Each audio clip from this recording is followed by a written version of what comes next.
ಗೌರವಾನ್ವಿತ ಮಾಧ್ಯಮ ಮಿತ್ರರಿಗೆ ಸ್ವಾಗತಿಸುತ್ತಾ ಇಂದಿನ ಪತ್ರಿಕಾಗೋಷ್ಠಿ ವಿಷಯ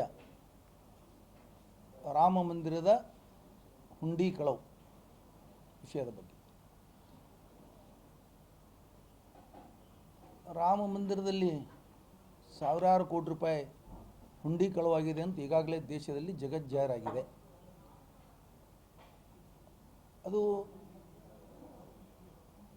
ಅದನ್ನು ಸಮರ್ಥನೆ ಮಾಡಿಕೊಳ್ತಾ ಭಾಳಷ್ಟು ಜನ BJPಯವರು ಸಂಘ ಪರಿವಾರದವರು ಸಮರ್ಥನೆ ಮಾಡ್ಕೊಳ್ತಾ ಇದ್ದಾರೆ. ಎಲ್ಲಿ ಕಳವಾಗಿದೆ ಅದನ್ನು ತನಿಖೆಗೆ ಒಳಪಡಿಸಬೇಕು ಹೊರತಾಗಿ ಸಮರ್ಥನೆ ಮಾಡಿಕೊಳ್ಳಬಾರದು. ಆ ವಿಷಯದಲ್ಲಿ ಇವತ್ತಿನ ತನಕ ಈ ದೇಶವನ್ನು ನಾನು ಮುಂಚೂಣಿಗೆ ತೊಗೊಂಡು ಹೋಗ್ತೀನಿ, ವಿಶ್ವಗುರು ಮಾಡ್ತೀನಿ ಅಂತ ಹೇಳಿ ಅಧಿಕಾರದಲ್ಲಿ ಬಂದಂಥ ಮೋದಿಯವರಾಗಲಿ, ಗೃಹ ಮಂತ್ರಿ ಅಮಿತ್ ಶಾ ಅವರಾಗಲಿ, ಯೋಗಿ ಆದಿತ್ಯನಾಥ್ ಅವರಾಗಲಿ ಬಾಯಿ ಬಿಡ್ತಾ ಇಲ್ಲ. ಅವರೇ ಬಾಯಿ ಬಿಡ್ತಾ ಇಲ್ಲ, ಇವರು ಉಳಿದವರೆಲ್ಲ ಅವ್ರ ಹಿಂಬಾಲಕರು ಸಮರ್ಥನೆ ಮಾಡ್ಕೊಳ್ತಿದ್ದಾರೆ. ಈಗ ಏನು ಸಮರ್ಥನೆ ಮಾಡ್ಕೊಳ್ತಾರಂದ್ರೆ ಇದು ಹಿಂದೂಗಳದು, ಇದು ಹಿಂದೂಗಳಿಗೆ ಸಂಬಂಧಪಟ್ಟಿದ್ದು, ಚಂದ ಕೊಟ್ಟವ್ರು ಹಿಂದೂಗಳು ಕೇಳಬೇಕು, ಉಳಿದವ್ರು ಕೇಳೋ ಪ್ರಶ್ನೆ ಇಲ್ಲ ಅಂತ ಹೇಳ್ತಾರೆ. ಇದನ್ನು ನಾನು ಮೊದಲನೇದಾಗಿ ಖಂಡಿಸುತ್ತೇನೆ. ಕಾರಣ ಏನಂದ್ರೆ ಶ್ರೀರಾಮ ಮಂದಿರ ಅದು ಕೇವಲ ಹಿಂದೂಗಳದಲ್ಲ, ಇಡೀ ದೇಶದ ಜನರ ಆಸ್ತಿ. ಅದು ಇಡೀ ದೇಶದ ಜನರ ತೆರಿಗೆ ದುಡ್ಡಿನಿಂದ ಶ್ರೀರಾಮ ಮಂದಿರ ನಿರ್ಮಾಣ ಆಗ್ಯದ. ಇವತ್ತು ಸುಪ್ರೀಂ ಕೋರ್ಟ್ ಆದೇಶ ಕೊಡ್ತು, ಸರ್ಕಾರದ ದುಡ್ಡಿನಲ್ಲಿ ಶ್ರೀರಾಮ ಮಂದಿರವನ್ನು ಕಟ್ಟಬೇಕು ಅಂಥೇಳಿ. ಅದರ ಮುಖಾಂತರ ಅದರ ಪ್ರಕಾರ ಕೇಂದ್ರ ಸರ್ಕಾರ ರಾಮ ಮಂದಿರವನ್ನು ಕೇಂದ್ರ ಸರ್ಕಾರದ ದುಡ್ಡಿನಲ್ಲಿ ನಿರ್ಮಾಣ ಮಾಡಿದೆ. ಅದು ಹೇಗೆ ಕೇವಲ ಹಿಂದೂಗಳದಾಗ್ತದೆ, ಸಂಘ ಪರಿವಾರದ ಹಂಗಾಗ್ತದೆ? ಇದಕ್ಕೆ ಮೊದಲು ಉತ್ತರ ಕೊಡಬೇಕು ಅವರು. ದೇಶದ ಸರ್ವ ಜನರ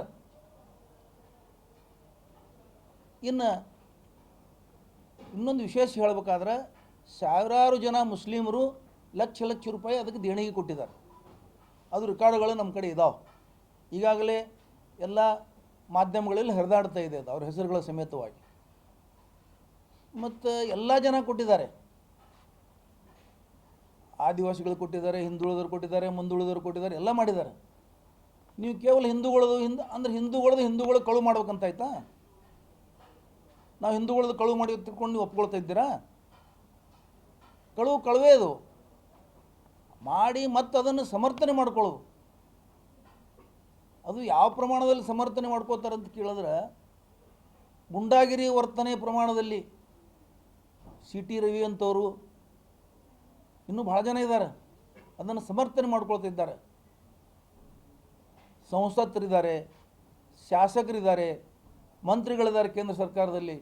ಅವರೂ ಸಹಿತ ಒಂದು ಸಂವಿಧಾನಿಕ ಹುದ್ದೆಗಳ ಮೇಲಿದ್ದವರು ಸಹಿತ ಸಮರ್ಥನೆ ಮಾಡ್ಕೊಳ್ತಾ ಇದ್ದಾರೆ. ಅಂದರೆ ಇದು ಭಾಳ ನಾಚಿಕೆಗೇಡಿನ ವಿಷಯ. ರಾಮ ಮಂದಿರಕ್ಕೆ ವಿರೋಧ ಮಾಡಿದವರು, ರಾಮನ ಅಸ್ತಿತ್ವವನ್ನೇ ಪ್ರಶ್ನೆ ಮಾಡಿದವರು, ರಾಮ ಮಂದಿರ ಕೋರ್ಟಿಗೆ ಹೋದವರು ಕಾಂಗ್ರೆಸ್ದವ್ರು ಇದ್ದಾರೆ, ಅವ್ರಿಗೆ ಅಧಿಕಾರ ಇಲ್ಲ ಅಂತ ಹೇಳ್ತಾರೆ. ಒಂದು ಸ್ಪಷ್ಟಪಡಿಸ್ತಾ ಇದ್ದೀನಿ, ನಿಮಗೆಲ್ಲರಿಗೂ ಗೊತ್ತಿದೆ, ರಾಮ ಮಂದಿರದಲ್ಲಿ ಪೂಜಾ ಮಾಡಲಿಕ್ಕೆ ಪರ್ಮಿಷನ್ ಕೊಟ್ಟಂಥವರೇ ಕಾಂಗ್ರೆಸ್ ಸರ್ಕಾರದ ಪ್ರಧಾನಮಂತ್ರಿ ರಾಜೀವ್ ಗಾಂಧಿ ಅವರು. ಅದನ್ನು ನೀವು ಹೋಟಿಗೋಸ್ಕರ ಹಿಂದೂ ಮುಸ್ಲಿಂ ಜಗಳ ಮಾಡಬೇಕು, ವೈಮನಸ್ಸುಗಳು ಬೆಳಿಬೇಕು, ಕೋಮುಭಾವನೆ ಬೆಳಿಬೇಕು ಅಂತ ತಿಳ್ಕೊಂಡು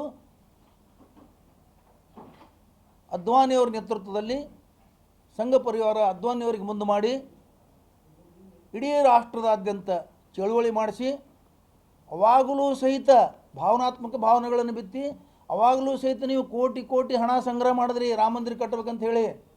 ಇಟ್ಟಂಗಿಗಳ ಹೆಸರು ಮೇಲೆ ಖರೀದಿ ಮಾಡಿದ್ರಿ, ಬಂಗಾರದ ಇಟ್ಟಂಗಿಗಳು ತೊಗೊಂಡ್ರಿ, ಬೆಳ್ಳಿ ಇಟ್ಟಂಗಿಗಳು ತೊಗೊಂಡ್ರಿ, ಹಣ ತೊಗೊಂಡ್ರಿ. ಅದರಿಂದ ರಾಮ ಮಂದಿರ ಕಟ್ಟಲೇ ಇಲ್ಲ. ಆ ದುಡ್ಡಲ್ಲಿ ಹೋಯ್ತು, ಅದಕ್ಕೆ ಉತ್ತರ ಕೊಡಿ. ಇವತ್ತು ಸಾರ್ವಜನಿಕರಿಂದ ಸಂಗ್ರಹ ಮಾಡಿದ್ರಲ್ಲ 20 ವರ್ಷಗಳೇ, ಸುಮಾರು 25 ವರ್ಷಗಳ ಕಾಲ ಹೋರಾಟ ಮಾಡಿದ್ರಿ. ಆ ಹೋರಾಟದ ಅವಧಿ ಪೂರ್ತಿ ದೇಣಿಗೆ ಬಂದಿದೆ ಜನರದು. ರಾಷ್ಟ್ರದ ಜನ, ಇಡೀ ರಾಷ್ಟ್ರದ ಜನ ದೇಣಿಗೆ ಕೊಟ್ಟಿದ್ದಾರೆ. ಮತ್ತು ಆ ದುಡ್ಡು ಎಲ್ಲಿ ಹೋಯ್ತು? ಉತ್ತರ ಕೊಡಿ.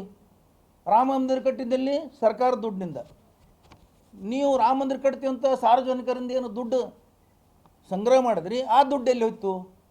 ಆ ಹಣದ ಲೆಕ್ಕ ಕೊಡಿ. ಬರ್ರಿ ಸರ್.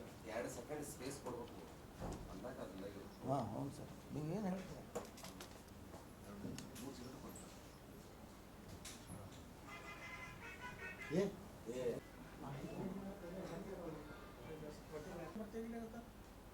ಆಯ್ತು ರೀ, ಇವರೇ ಇಲ್ಲ, ಅವರು ಆರಾಮಿಲ್ಲ. ಒಬ್ಬ ಕಾಲು ಮುರ್ಕೊಂಡ್ರೆ ಒಬ್ರಿಗೆ